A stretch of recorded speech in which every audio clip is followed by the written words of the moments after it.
Hiya, welcome to Win or Lose. I'm Adam Ishwood. This is the first video of a brand new channel. Um, been a while since I've done the whole YouTube thing, so I'm a bit rusty, so please forgive me for this, but I thought what better way to start a brand new channel than talk about the games I am playing. So these are my top games I've been playing for 2019. I thought it'd be great to do a video, so to recommend these games. Just as a disclaimer, some people will notice there's no GW games in there. That's no biased. I do play a lot of GW, just not lately. So, without any further ado, let's begin. So, the first one on the list is Battle Group by Iron Fist Publishing. You can grab this at Plastic Soldier Company. It's a World War II war game, obviously, war game. It's you can play in any scale from 6 right up to 28. I think some people even gave it a go with 54 mil, like the real big stuff. It can also be played in any kind of game size. It starts as a skirmish for like a single squad, and it can go all the way up to company. And I think you can just about pull off divisional with it. I'm not sure about that one, but definitely from squad to company. It's a very simple but very realistic rule set. You start the game like most scenarios. You start the game, and it's just your recon units that have to come on the board and scout, get as far up and hold objectives and whatnot, and then eventually your other units start rolling in from reserve. There's also you have to positive identify targets before you can directly shoot at them. So or you can just suppress fire an area. There's also limited orders, so you can't. So depending upon how many orders you roll, you might not be able to activate everything. So you have to really be a bit more careful with your stuff.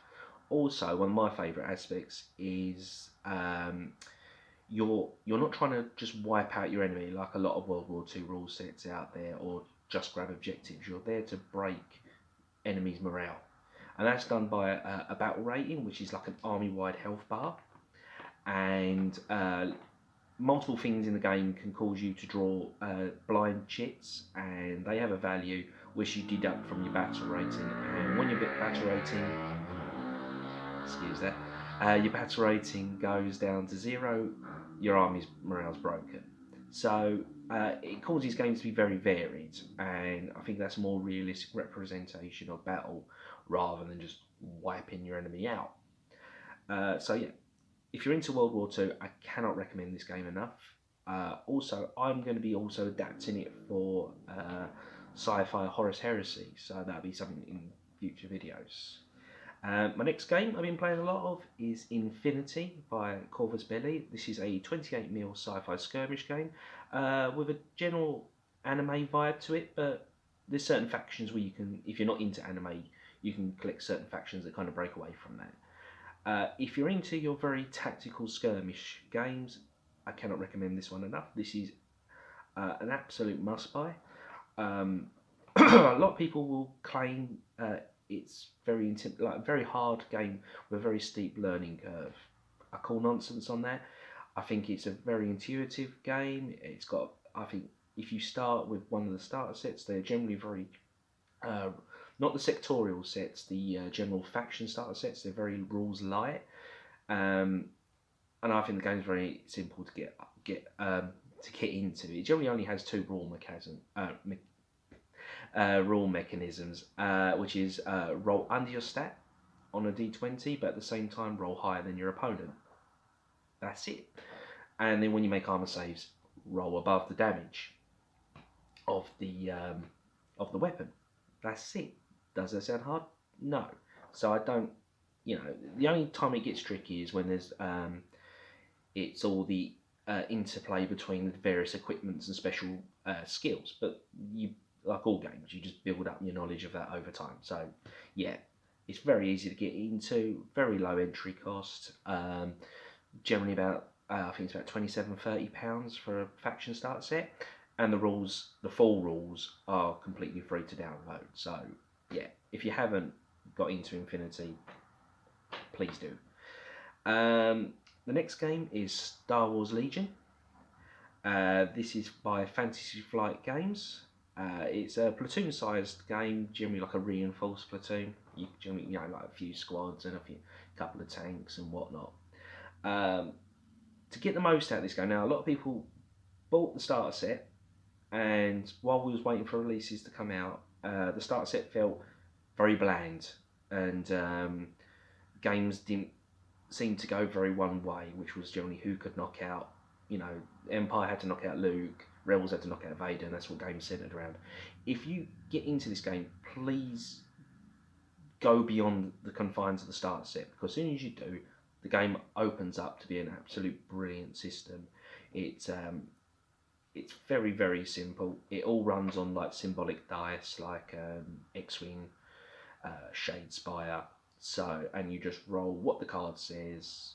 You count up the hits. Your opponent takes that many dice, rolls them. If he gets the shield symbols, he negates them. Whatever doesn't, if there's still symbols, attack symbols left over, they go through damage. That's it.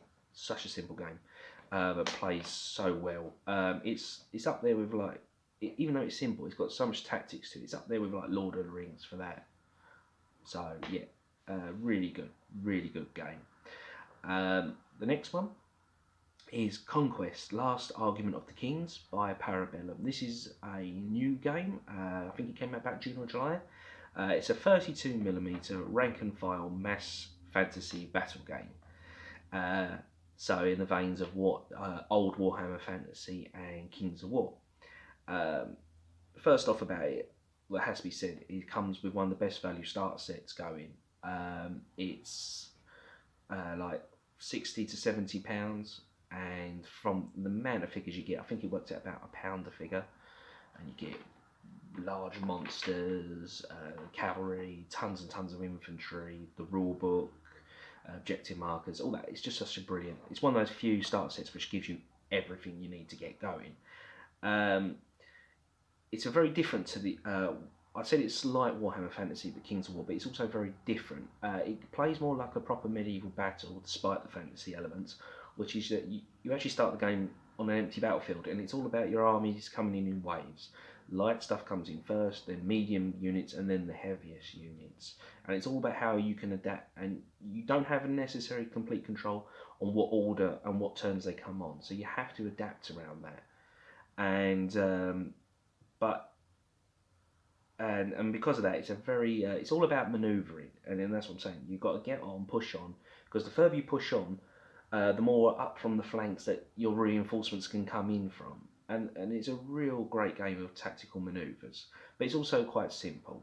The game runs on a d6s, and you generally roll under your stat, so it's a very, very simple game. And it's a great game because it's building up now. The community is building up, so it's a great time to start. And also, the rules and all the army lists are free to download, so you can proxy if you have large Warhammer or Kings of War armies. Lastly, is Fistful of Lead by Wily Games. This is a skirmish game, played from 1 to 8 players, so it's a really good multiplayer game. It's not fixed on any theme or setting. You can use this for anything, any kind of skirmish games you want. Me and my son play it. We play a lot of Halo. I've also used it for like as an alternative to Wild West Exodus. Also considering doing some Necromunda style stuff with it. It's absolutely brilliant. I mean, even though I've said a lot of sci-fi, you can do historical, fantasy, whatever you want. It plays on just a 3x3 setting. Gaming area, and you have 5 figures generally per player. So, and all you need to play the game is a pack of cards between you and the other players, and a d10 each. As I say, this game, even though this is probably the newest game I've got into, I absolutely love the game. It is brilliant.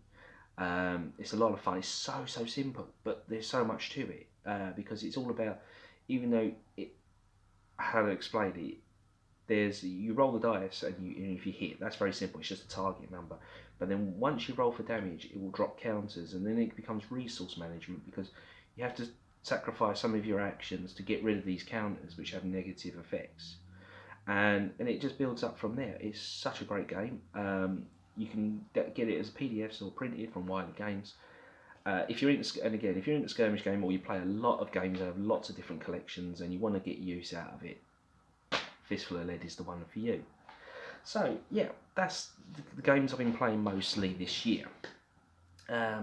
Recommend them all, absolutely, yeah, ace. So yeah, that's it for today. So thank you for watching. Hope the rambling's been somewhat entertaining, and I'll be back soon. So thank you and bye bye. Oh, lastly, sorry, this is I'm so rusty. If you want to discuss anything that I've mentioned in this video, or you want to recommend me some games, there is a Facebook group. That is Win or Lose Gaming. I'll put the link below, and yeah, feel free to jump in, and we can all discuss what's been gaming in general. So yeah, thank you, and I'll see you later.